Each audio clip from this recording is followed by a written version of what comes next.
iyindi ngingo yo kwitwaza urwitwazo muri rusange rurongeye rurabonetse ku ngabo cyangwa ku batavuga rumwe n'ubutegetsi bwa leta ya Perezida Felix Antoine Tshisekedi mu kwigaragambiriza kudahindura itegeko nshinga rimwemerera kwiyamamariza iyindi manda.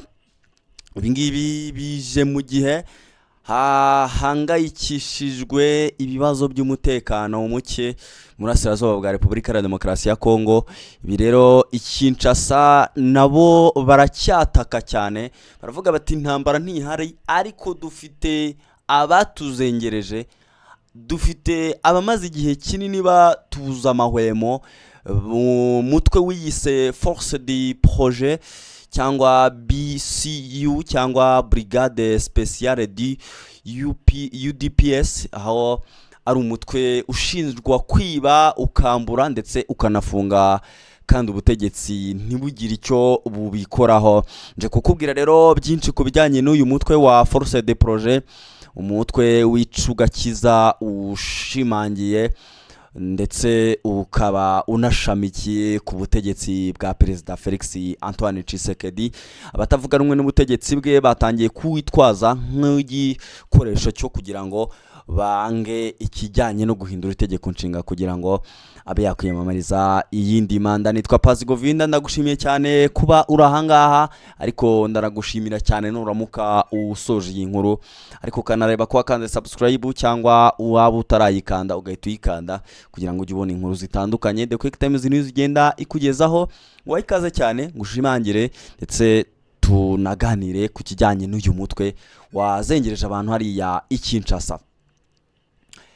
Inkuru ni inkuru yasohotse muri aya masaha ya mu gitondo, aho muri Kinshasa ubundi hari amahoro ndetse hari icyo twari twise umutekano, bijyaniranye n'uko abaturage basaga naho bameze neza nta kibazo bafite.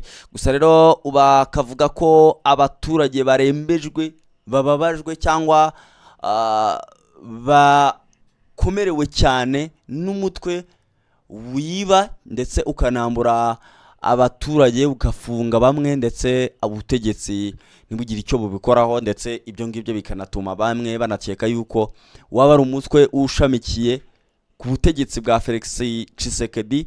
Uyu mutwe rero wabayeho kuva mu mwaka wa 2000 ubwo ishyaka rya UDPS ryashinzwe na Etienne Tshisekedi wa Malumba ryatangiraga kurwanya umugambi wo kongera igihe cy'ubutegetsi bw'inzibacyuho bwa Joseph Kabila Kabange. Icyo gihe rero Etienne washimiye urubyiruko rwari rugize umutwe wa kuba rwarahagurutse rukarwanya ubutegetsi bwa Kabila. Kuva ubwo rero Force de Projet izwi nk'umutwe ushamikiye kuri DPS, aho ufite ububasha kandi utinyitse.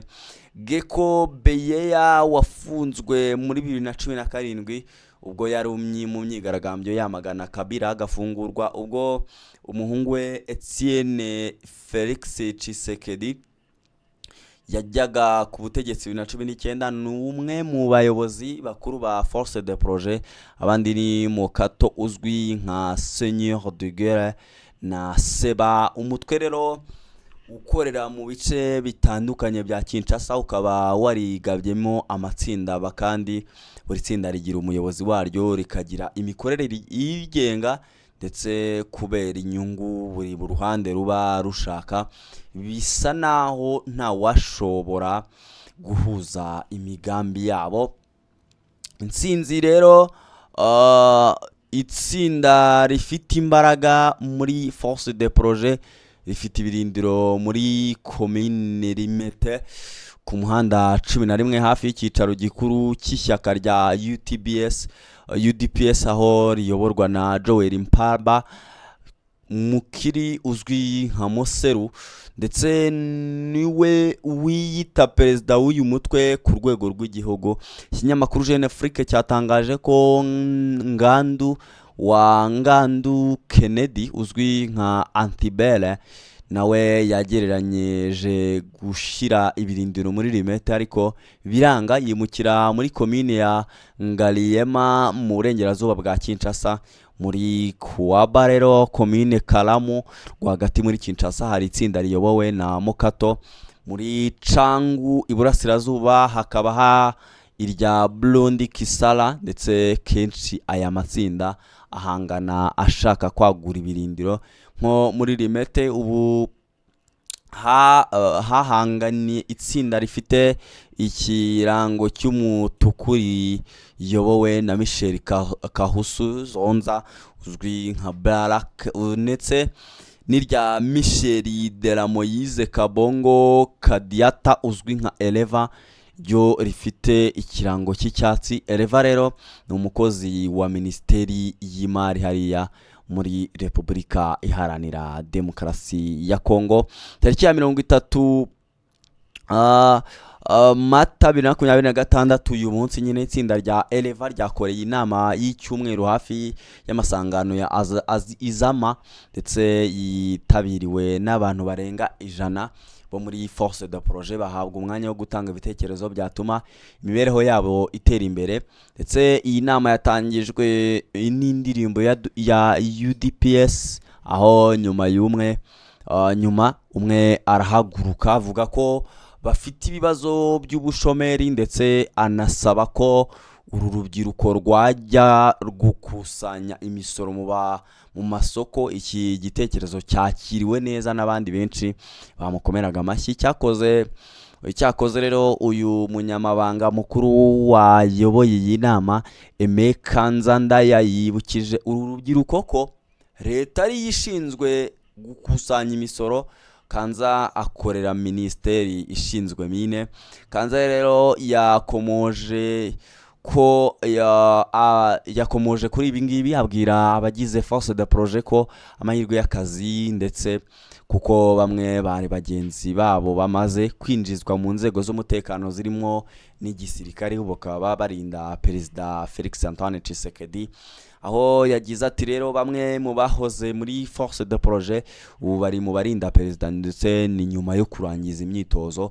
Ibi bisobanuye ko tutari amabandi, ntituri n'umutwe witwaje intwaro.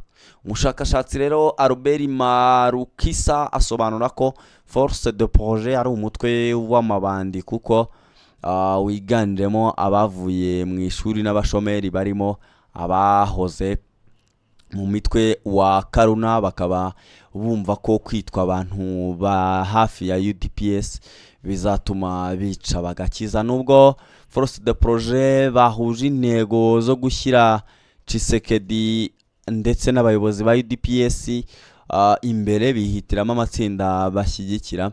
Nk'umunyamabanga mukuru w'iri shyaka Augustin Kabuya ntahuza na Bekobera uzwi nka Chirengu, ahubwo we ashyigikira Moseru na Antibale.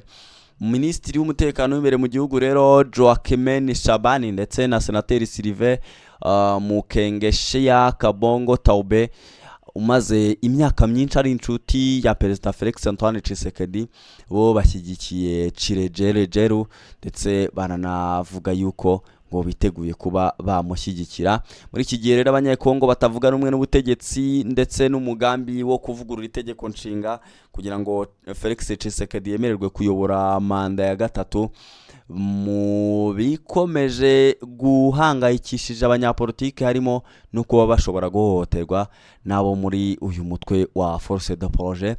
Hagati aho muri Gicurasi 2026 nyine uku kwezi turimo ku mbuga nkoranyambaga nibwo hatangiye gukwirakwira amashusho ya Kisara uyobora itsinda rya Force de Projet muri Chansu, amenyesha abarwanyi b'uyu mugambi ko uyu mutwe ko umugambi wo kuvugurura itegeko nshinga kufite ubushobozi bwo kubasangaho bakwihisha ahariho hose, ndetse akahita anabata muri yombi. Cisara we yagize ati dufite ubushobozi bwo kuza tukabakura munsi y'ibitanda byanyu.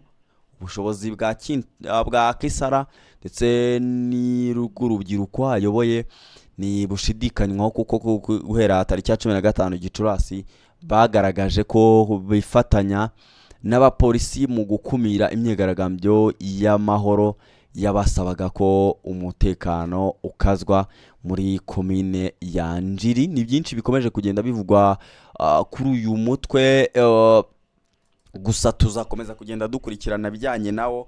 Gusa nyine icyumvikana nuko ari umutwe usa naho ukorana na leta ariko ugamije kuba wahagarika ikimeze nko gushyigikira uyu mushinga wo guhindura itegeko nshinga. Umuntu wese utari kujya mu mujyo wo guhindura itegeko nshinga, uyu mutwe niwe bari gusa naho batabyumva kimwe. Njyewe nitwa Pasi Govinda, kanda subscribe hano kuri The Quick Times News, ubundi ukomeze ugende ubona ibiganiro bitandukanye The Quick Times News igenda ikugezaho, ubundi ugira umunsi mwiza.